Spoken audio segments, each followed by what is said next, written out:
Hello everybody, Jose Rodriguez here. Happy New Year to everyone. This will be the first video of 2024. And the 8550 EcoTank from Epson is an extremely popular printer nowadays. I think people are awakening to the fact that, hey, this printer does not use chips. This printer does not use small cartridges that need to be replaced pretty much constantly at a pretty high cost. You basically fill the internal tanks with a bottle that contains 70 milliliters of ink for only $18. And this will last you a very, very long time. And as far as the output quality, this printer performs beautifully. Now, can it do everything that a top of the line multicolor printer can do? Of course not. But it produces amazing results as long as you have your settings correctly, as long as you have a very good and accurate ICC profile, you should be able to create some beautiful results.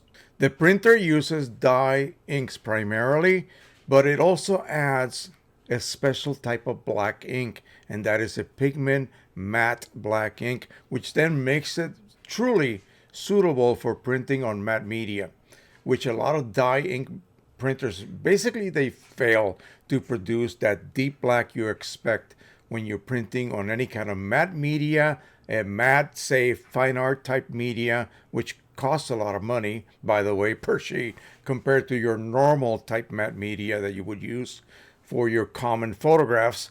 No, this particular black ink is suitable for that type of output quality on these higher end papers. And it's amazing that it can produce such great color output simply using basically the most basic color palette imaginable. That is yellow, magenta, cyan. It does have a gray, and that comes into play. And of course, either your dye black ink or your pigment matte black ink, which will be used, of course, for your glossy, shiny papers as well as your matte papers. Now, people are thinking, what is the longevity of these prints that I make with this OEM dye ink? Well, it should be pretty reasonable. No one has really done an extended or accelerated, scientifically based fade test on a lot of different papers, for instance, just to find out really what are the best combinations as far as longevity goes for this particular printer.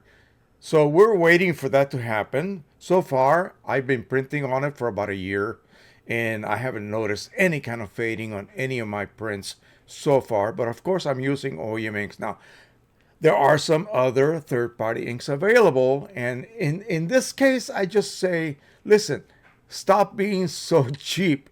The inks are not at all comparable to what you normally would pay, which in most cases, especially with these types of printers that you buy at the big lot type stores, you're going to pay more for the ink than you pay for the printer. And, that's not really good. That's not an economical way to approach this craft or hobby. Now, there are some pigment inks available. How would you go about doing this?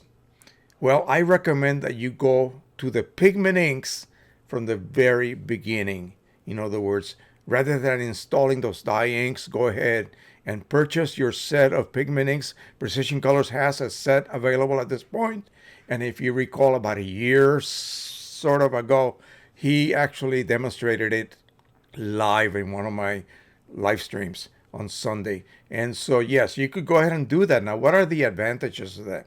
Well, you're using pigment ink. It's going to have a longer longevity index than your dye inks, regardless of whether they are OEM or not. It's going to produce prints that will last longer. But now you're really limited to what types of media you can actually print on.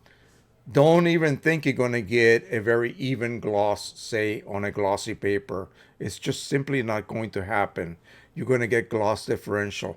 So if you're going to go that route, my recommendation is that you stick with your matte media. Okay?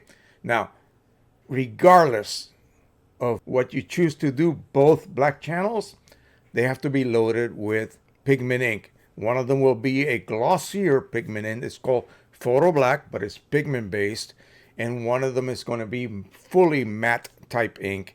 It will have no reflectance. In other words, if you were to use it to print on, say, a glossy paper, you would literally see matte looking shadow areas.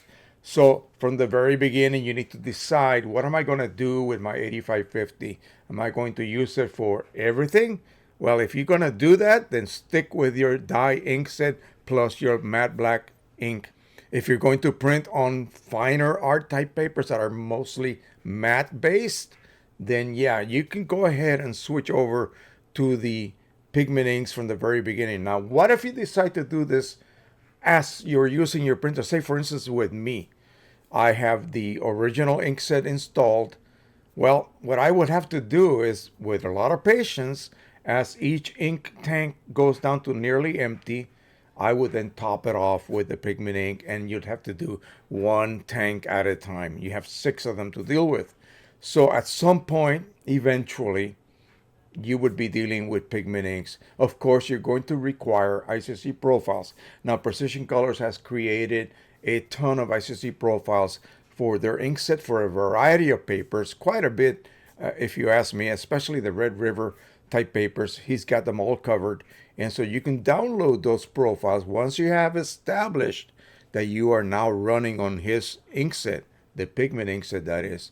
Then you can begin to use those profiles. You should be able to get some wonderful results. Again, you're going to be limited to your matte or very low gloss type papers.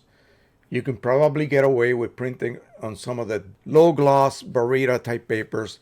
There are many of those available. They're not very shiny, so if you have a little bit of gloss differential, it's not going to really matter.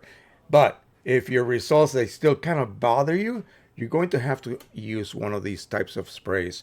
And not particular this one. This is actually for other purposes, not for photo, but you get what I mean. You're going to have to buy a type of UV resistant spray and then apply a coat to that print, and it will even out any kind of a gloss differential issues that you may encounter. Usually if you mount your print under glass, it's really not going to really matter that much. You're not going to be taking that frame and moving it at all kinds of different angles to see if you have any gloss differential. You know, it depends on you, how picky you are, and how picky the customer is. Let's just say if you are selling some of your work. All right, so that's going to be it. Again, make sure that you make up your mind from the very beginning whether you're going to print with pigment all across, or use the so-called, I call it a hybrid ink set, and the rest are your dye colors. The matte black also, so you guys know, will be kicked in when you choose plain paper, because that printer has a scanner as well. So it's more of an all-in-one. It's not really considered photo printer. Yeah, many of the paper manufacturers out there do not classify it as a photo printer, even though it is capable of producing great pieces of work, as I have shown you in my many videos and also on my live streams. So keep that in mind. Consider it if you want to go that route. Again, once you stick to it, though, you should not be swapping back and forth. It's just a pain in the neck to do so, because you're dealing with tanks, and those tanks actually have ink lines that lead to the print head. So it would take a lot of work to swap from one ink set to the other. So that's why I recommend you do it from the very beginning. All right, thank you so much. Let's look forward to 2024. Of course, as always, don't forget to subscribe, share, and like. And until the next time, happy printing, everyone. Bye-bye.